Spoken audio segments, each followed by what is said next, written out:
In money matters, the dollar came under pressure in overnight trade as U.S. service data undershot the mark, increasing bets for a pause in the Fed's rate hiking cycle. Mixed data and recent commentary by the Fed continues to add volatility to the market ahead of next week's interest rate decision. The rand gained some momentum, though, setting its sight on a break below the 19 rand 20 against the greenback mark. Viv Govender is the portfolio manager at Rand Swiss, and he joins us now to take a look at the latest market moves. So the rand rallying seems to be holding steady so far. Viv, was there any notable movement as the GDP data was released?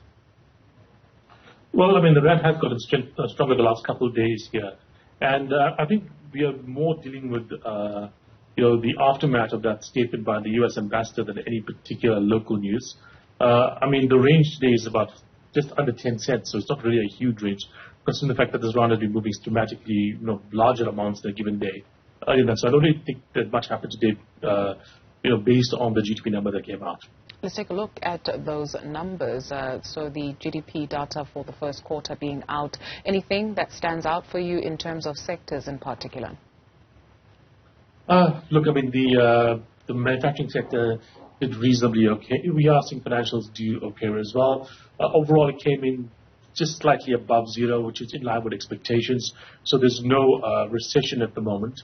We are seeing trend at 1.2% or 1.1% rather in transport, storage, communications, which is obviously a bit of a positive. In terms of the big positives here, we saw manufacturing, transport, and construction, mining, all quite positive.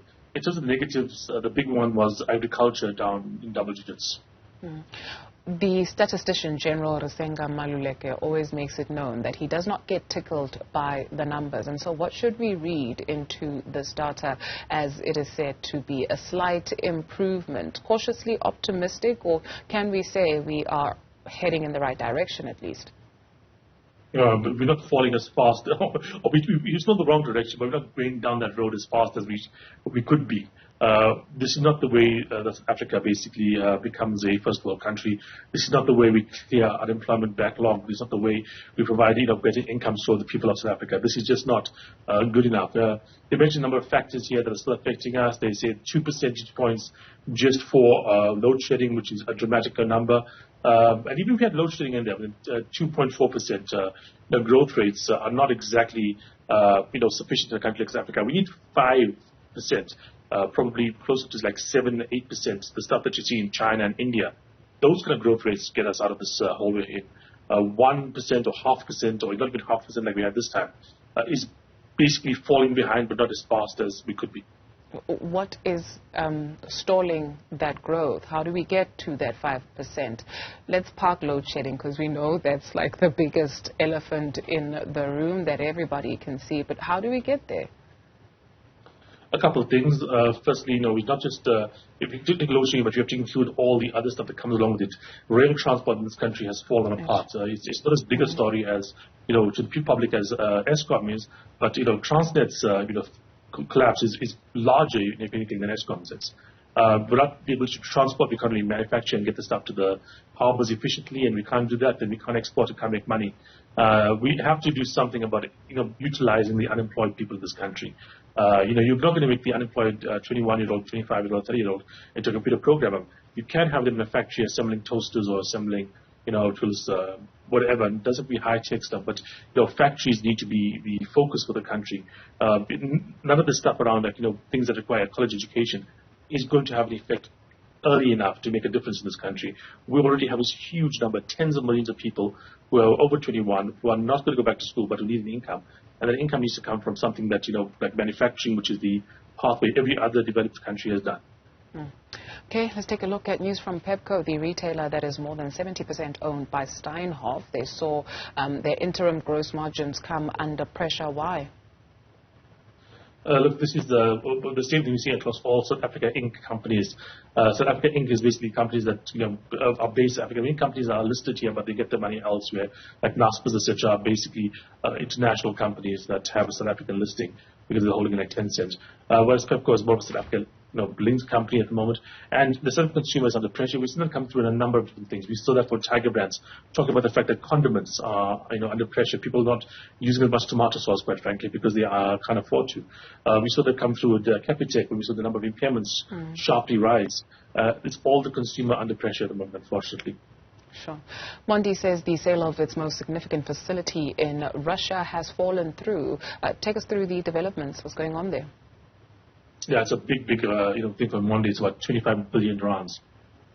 And, they need regulatory approvals. Apparently that hasn't come through just yet. Mondi, like any South African company that has dealings in Russia, wants to get out because of the sanctions against Russia. If a company is dealing with Russia and somehow triggers the wrong kind of sanctions here, all its business globally is basically going to be affected. To give you an idea of just how powerful the sanctions against Russia is, Russia could not pay its debts, not because they have the money, but because it could not do the bank transfer, because they were sanctioned, so they can't do the bank transfers. That's the kind of power we're talking about here. Russia can't sell oil above a certain price level in most of the West. Why? Because they can't get the ships to be insured unless the price is below a certain level that is decreed by the EU.